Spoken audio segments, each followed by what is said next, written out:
Hello again, and welcome to week 3. This week, we're going to look at the Gospel and Letters of John, and we're going to use narrative criticism. So I've chosen John 6, which is John's version of the feeding of the 5,000. And we're going to examine how John tells that story, not so much comparing it to the Synoptic Gospels, but looking at the techniques. Does he use repetition? How does he describe the different characters and events? The Gospel of John presents the story of Jesus that's quite different, actually, from that told in the Synoptic Gospels. The chronological order is different. The stories he includes are mostly very different. I mean, the feeding of the 5,000 might be the only one that's the same, though there are some other similarities. So, and scholars just debate why John has such a different perspective. Did he know of the existence of the other Gospels, and was he writing to correct them, or did he write completely independently? And we don't really know the answers, but there's certainly interesting questions to think about. The 3 letters of John are also thought to be written for the same community, so they postulate a Johannine community that was kind of separate from, more of an enclave, kept themselves separate. I don't know that that's, if that's true or not either. But the letters are thought to be written for the same group of people. Whether or not it's the same author is disputed. They certainly present a development in community life that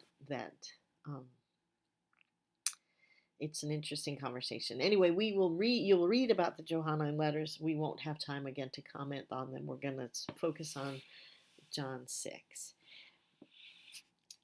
But again, if you have questions on what you read about the Johannine letters, you can certainly post it in that additional comments and questions forum.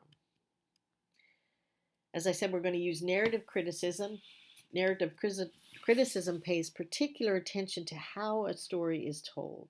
So it keeps in mind the setting, characters, and the narrative shape. In the Gospel of John, both setting and characters, I think, play a really important role in what John is doing to describe Jesus to us. And so as you read John 6, think about those things. Sometimes I think students have trouble thinking about the Bible as story. I think to think about John is telling a story in a particular way doesn't mean that it's contradicting the truth of the story. And if you compare John and the Synoptic Gospels, there's quite a bit of uncertainty about the history, what really happened. The stories are all different, distinct enough that we can't really pinpoint exactly what happened.